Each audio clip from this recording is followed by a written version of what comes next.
Dalam nama Bapa dan Putra dan Roh Kudus. Amin.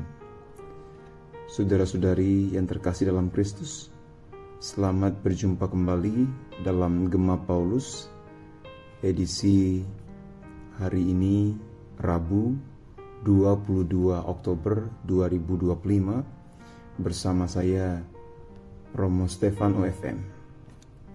Hari ini adalah hari biasa. Bacaan Injil diambil dari Injil Lukas bab 12 ayat 39 sampai 48.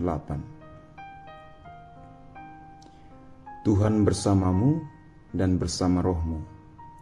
Inilah Injil suci menurut Lukas. Dimuliakanlah Tuhan.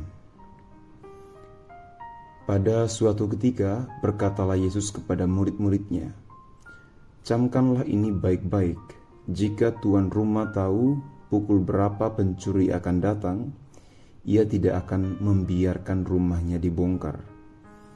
Hendaklah kalian juga siap sedia, karena Anak Manusia akan datang pada saat yang tak kalian sangka-sangka." Petrus bertanya, "Tuhan, kami sajakah yang Engkau maksudkan dengan perumpamaan ini, ataukah juga semua orang?" Tuhan menjawab, "Siapakah pengurus rumah yang setia dan bijaksana yang akan diangkat oleh tuannya menjadi kepala atas semua hambanya untuk membagikan makanan kepada mereka pada waktunya? Berbahagialah hamba yang didapati tuannya sedang melakukan tugasnya ketika Tuhan itu datang. Aku berkata kepadamu, sungguh Tuhan itu akan mengangkat dia menjadi pengawas segala miliknya.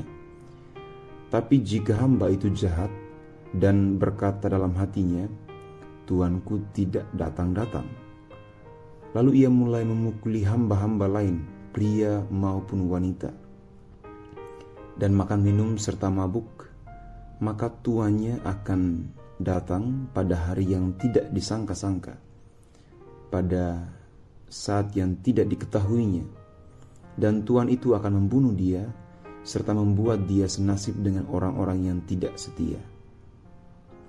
Hamba yang tahu akan kehendak tuannya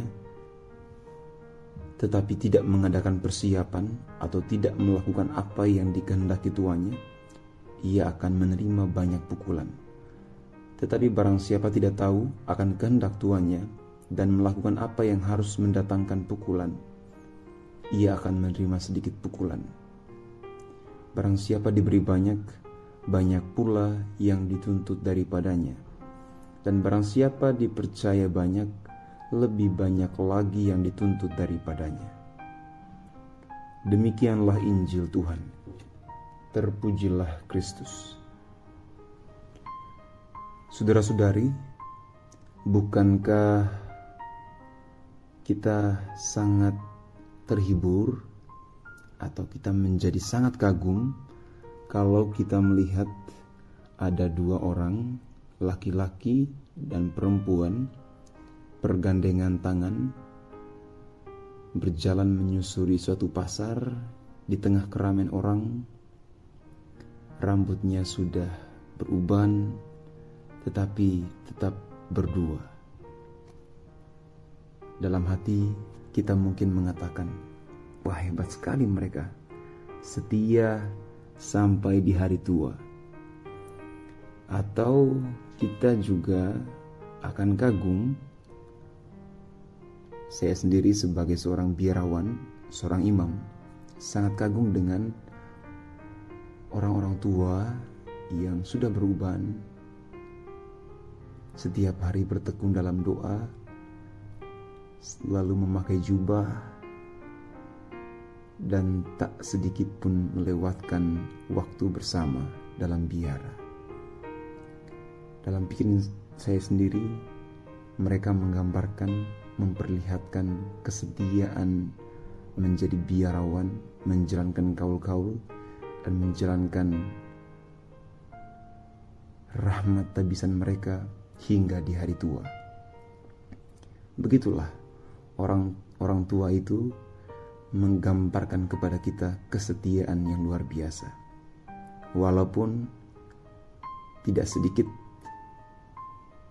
garam dan duka, tantangan dan penderitaan, kesusahan dan kejatuhan yang mereka harus alami di tengah peziarahan mereka menjalani panggilan itu.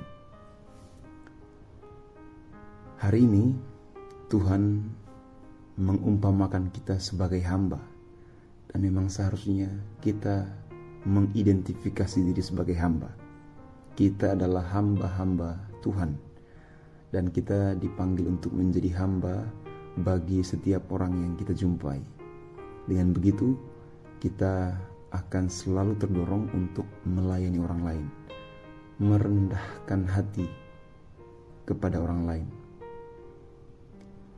Tuhan mengajak kita hari ini untuk menjadi hamba yang setia.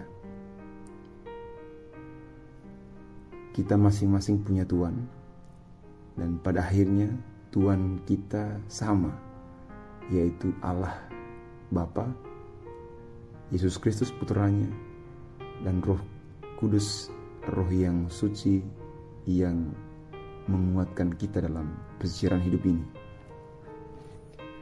Sebagai hamba kita dipanggil untuk setia, untuk bertekun dalam kehidupan kita. Kita setia pada perkawinan suci, kita setia pada tabisan suci, kita setia pada kaul-kaul yang suci. Dan kita setia dalam hal-hal itu tidak hanya dalam kurun waktu yang singkat, tetapi lama, sampai maut menjemput, dan kita jalani dalam kehidupan kita sehari-hari. Karena itulah rahmat yang diberikan Tuhan kepada kita, yaitu rahmat panggilan untuk berkeluarga, untuk menjalankan kaul-kaul, dan untuk menjadi orang yang ditebiskan. Hari ini melalui bacaan Injil Lukas di bagian terakhir, Tuhan menegaskan sesuatu. Kalau orang tahu apa kehendak tuannya, tapi tidak menjalankan kehendak tuannya itu, ia akan mendapat banyak pukulan. Sedangkan orang yang tidak tahu kehendak tuannya, dan karena demikian tidak dapat menjalankan kehendak tuannya dengan baik, dia mendapat lebih sedikit pukulan. Lalu di akhir dikatakan, setiap orang yang kepadanya banyak diberi, daripadanya akan banyak dituntut. Dan kepada siapa yang banyak dipercayakan, daripadanya akan banyak lagi dituntut. Saudara-saudari, semakin banyak karunia, talenta, atau posisi yang Tuhan berikan kepada kita, semakin besar pula tanggung jawab yang kita miliki untuk mengelolanya dan mempertanggungjawabkannya kepada Tuhan. Kita harus mengusahakan karunia tersebut untuk kemuliaan Tuhan dan kepentingan bersama. Ini tidak mengajak kita untuk secara sengaja tidak tahu kehendak Tuhan, sementara Dia sudah menyatakannya dalam banyak hal di hidup kita, melalui alam ciptaan, melalui kitab suci, melalui berbagai tradisi dan ajaran gereja. Semakin kita tahu, semakin banyaklah tuntutan yang harus kita jalankan. Maka saudara-saudari, kita tahu dalam gereja ada yang disebut dosa ringan dan dosa berat. Secara sederhana dapat dipahami seperti ini. Dosa ringan adalah dosa yang kita lakukan tanpa sengaja. Kita tidak tahu, kita tidak menghendakinya, tetapi karena kelalaian dan kelemahan kita melakukan kesalahan. Sedangkan dosa berat adalah dosa yang kita tahu itu salah, kita walaupun sudah tahu itu salah, kita menghendakinya untuk kita lakukan. Dan akhirnya kita benar-benar melakukannya. Gereja sangat tegas menuntut agar saudara-saudari menghindar dari dosa berat ini, karena itu menghalangi rahmat Tuhan. Maka marilah kita berdoa.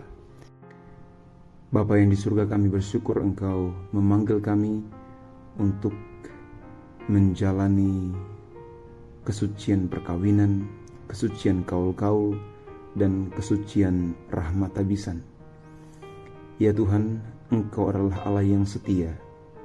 Kami memohonkan rahmat kesetiaan dalam hidup kami. Semoga kami menjadi hamba-Mu yang setiap saat, setiap hari mengingat kesetiaan-Mu dan menjadi hamba-Mu yang baik dengan menjalankan tugas-tugas kami dengan penuh kesetiaan hingga maut menjemput. Kami mohonkan doa ini melalui Kristus Tuhan dan pengantara kami. Amin. Dalam nama Bapa dan Putra dan Roh Kudus. Amin.